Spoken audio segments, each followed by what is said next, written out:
So I want you to close your eyes just for a moment, please.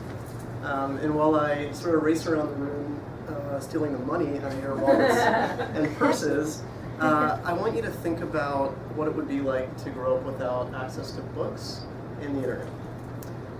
Imagine your lives had you not read some of your favorites, maybe Judy Blume or Shel Silverstein or Tolkien.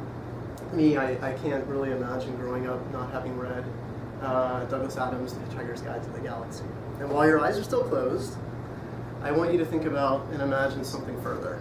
I want you to imagine a situation in which the people that you trust in your lives, your teachers, your religious and government leaders, and maybe even your parents, tell you something unbelievable.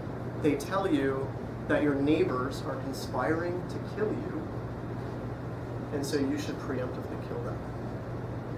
As you open your eyes, and just take a second to think about how much we all take for granted every day, I want you to sort of see clearly the situation that Rwandans faced in the years immediately before and during the Rwandan genocide. During that time, Hutu hardliners monopolized and manipulated the media in Rwanda.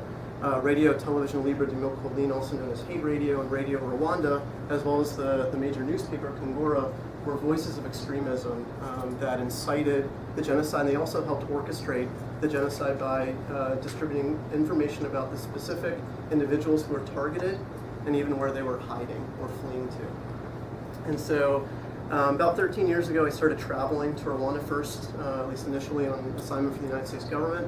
And it was during my very first trip to Rwanda that I learned that there was no public library anywhere in the country, and there never had been. And it's shocking, right? I couldn't imagine any country in the modern day, in the 21st century, that didn't have a public library. And then because I had studied Rwanda and knew the specific factors that contributed to the genocide, I knew what catastrophic consequence there had been, particularly for this country.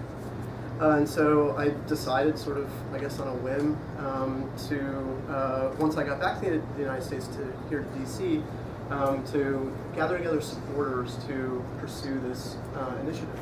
I honestly had no idea what I was doing, and don't really have that much more idea, I guess, now. But I'm really proud to say that over 10 years later now, just this past April, we opened the library to the public. In October, we finally officially inaugurated it. We now showcase on our shelves 25,000 of the 40,000 books that we've imported into Rwanda from various partners. We also have about 60 or more computers that are internet accessible, and some of them are contributed also from one of our partners, One Laptop Per Child. We've also partnered with the U.S. government and the French government to host American and French corners in the library, which bring in even more computers and other materials. We're also doing a lot of programmatic activities like hosting story hours for children and jobs fairs for adults.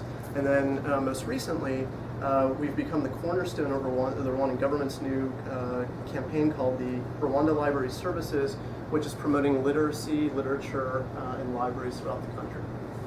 So that's our story, and now here's my pitch. We need three things. First, we need funding. So most of our funding comes from donations and grants. We have a few revenue streams. We have, for example, a rooftop cafe that's been more successful than I think we expected. We've even retrofitted an external staircase so that people can access it outside of normal library business hours, and that's bringing in some revenue, but we need more. And so any ideas that you have along those lines, we'd be very grateful. The second thing we need is a more expansive network. We could always use more advice from professional and expert librarians, as well as education specialists. And the third thing we need is your ideas. So right now we're confronted with a number of questions, the first of which is what we do, if anything, right now about expansion. The Kigali Public Library, so named after the capital of Rwanda, is located in the capital, but most people don't visit the capital. Most Rwandans are located outside the capital and just don't visit very often. So some ideas might be to build more public libraries, to initiate or partner with bookmobiles, or maybe just to focus right now on just making sure that our institution does well. We really think that a public library will will contribute a lot to the development of post-genocide Rwanda, and we help, in a larger sense, help change the world. And we would really like your help in doing